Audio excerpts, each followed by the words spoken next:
Hey, welcome to CapEx Cards. Today I'm going to walk you through just one of really dozens of ways that I come up for ideas to scout to find vintage cards potentially to grade, flip, and make a nice profit from. And the fact is, with sports cards, there's so many players, there's so many cards that it's pretty easy to find pockets where the competition is a little bit lower, or the demand is going to be a little bit lower.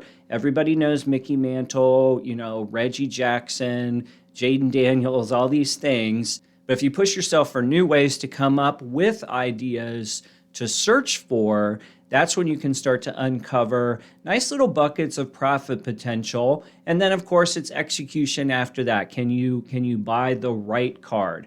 If you're in vintage like I am, can you find a card that would grade well is typically half the battle. All right, now jumping in here today, I got today's idea by simply going to the Pro Football Reference website and looking at their Pro Football Hall of Fame monitor.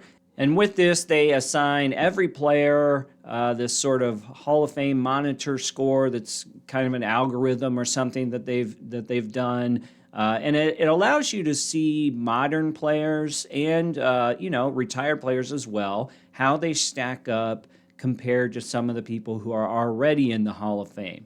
So the names here that are bolded are already in the Hall of Fame. Then they put this average monitor score. And for whatever reason, today I was just scrolling through and my eyes got caught on Leroy Selmon, who, prior to the Buccaneers winning the Super Bowl, however long ago that was, 10 years ago or so. I mean, this was one of the few shining stars in Buccaneers history. So I recognized the name. I vaguely remember him. And I just thought, let's see what we can find about this guy in terms of the card market. Next step, I came over to 130 point and I typed in Leroy Selmon PSA 10. So I was just kind of curious, like right off the bat, what PSA 10s have been selling for this Hall of Famer. And I didn't expect to see this to lead the list, which was a 1984 Leroy, and that actually went for $170. I think it was only because of the rare pop count. So that's a declining, that's a diminishing returns game to play, low pop count.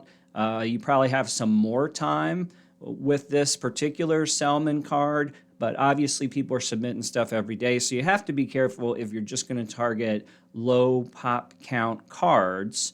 At least in my opinion. You can see here this 1982, which they were going for low pop count, I assume. That only brought in $42. What I was looking for was his rookie card, and it was kind of interesting because I didn't see a whole lot of it. The rookie card is 1977. Here it is right here. 1977 tops. This is the website I use the most, Sports Card Pro.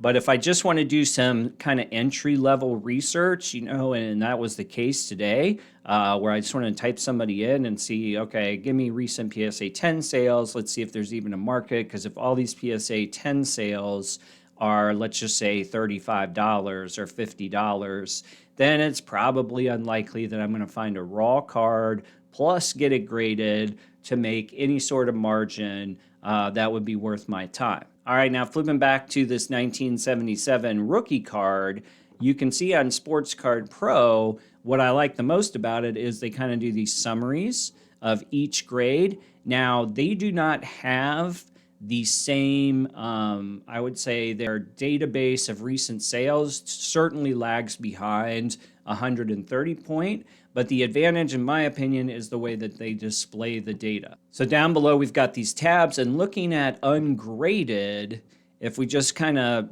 quickly browse, I'm not sure if you can read the numbers, but you basically haven't had an ungraded sale that went really even close to $10. Now, we don't know what the condition of all those cards were in. However, it's a good sign when most of these raw cards are selling for under $10, because then you start to look at the 8s and maybe even the 9s. Let's look at the 8s for a second.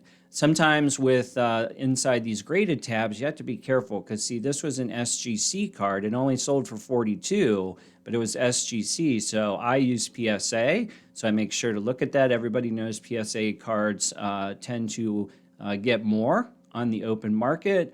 This one came back in August 5th for about $101. One cautionary tale, though, I see a PSA 8 back in June that was about $50. Let's talk about this 9. You can see we're into over $100, pretty substantially. PSA 9 back on, well, that was way back in February for $216. More recently, it sold for $115. If we get the card for $10, though, that's not too bad. And then, if you're blessed enough to get a 10, well, now you're talking about $3,000. Will we find a 10? Tough to say, but let's jump in and see what we do find. Okay, here we are on eBay. You can see the search term 1977 Topps, number 29. Actually spelled it wrong. Leroy Selmon, but that could be a whole nother search if we do this right. Sometimes spelling errors are a great way to find some different cards that, the poster just sort of messed up. They didn't put the right thing in.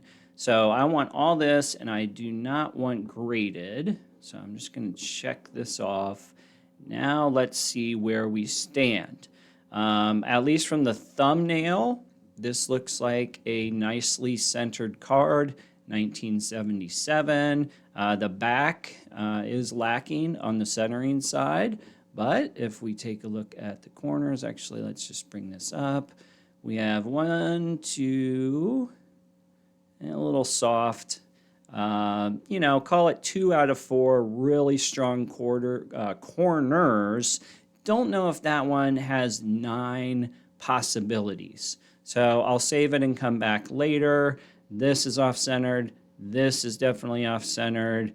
Same here. Now this one is called Near Mint. We're actually way over here at $51. And I feel like these corners are just a little too soft for me. Definitely have centering. There's no way for $50 that that's worth a discussion, at least in my opinion. All right, here's one that stands out actually quite nicely, and good pictures as well. Dang, we got a corner there. Little fuzzy on that, and then I think that's just the back of his jersey, hopefully. Not a stain, but I'm going to have to look that back up. Well, let's get out of here. Let me see if that, yeah, that's just his jersey, right? That's not a stain on the card that I would think. And if it was, it wouldn't be near mint, but we would need to check with the seller. It's an okay card. I don't think it's a 9. Anytime you get a corner ding, you can throw 9 right out of the window. So I went on to search for another 15 or 20 minutes through all these different cards, and I didn't find one that I would purchase today. You had a lot of stuff like this, where you have 4 sharp corners, but obvious centering issues. But I think the broader point is we discovered something new today, okay? We discovered that there is a card out there that technically does not have a raw value that is very high. People are going to sell gradable versions of it for, maybe higher than they should. We sell the $50 ones, but we can be patient. This is just a search, right? So can we find something? Let's just say it ends up costs us $20 at a card show or something like that, and then we have to add $25 to it at least to get graded with all the shipping and crap. That puts you at $50, and an 8 is going to come in, anywhere between $50 and $100 is what it looks like.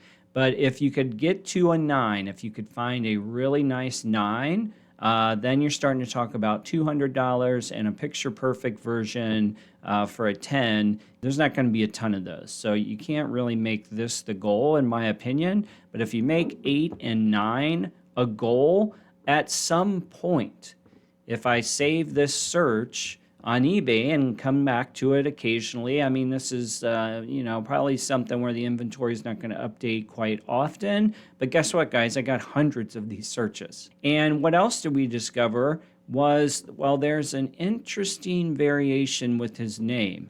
There's the variation on the card, which is more like Leroy Selmon.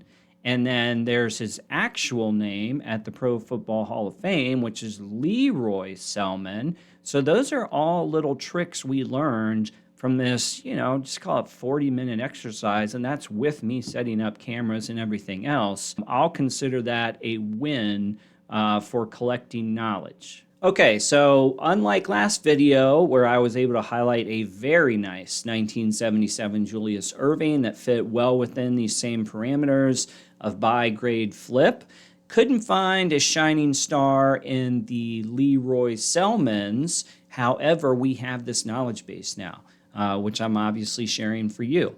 And I will put down in the description my eBay partner links to these searches so that you can look on your own or maybe save them to your watch list. Guys, something's going to pop up here, okay? There's not a huge demand for this card. Gentleman is in the Hall of Fame, and if we can get anywhere close to a PSA 9, and if we win the lotto, you get the 10, and if we can get it done for under $50 to buy the raw card, to get it graded.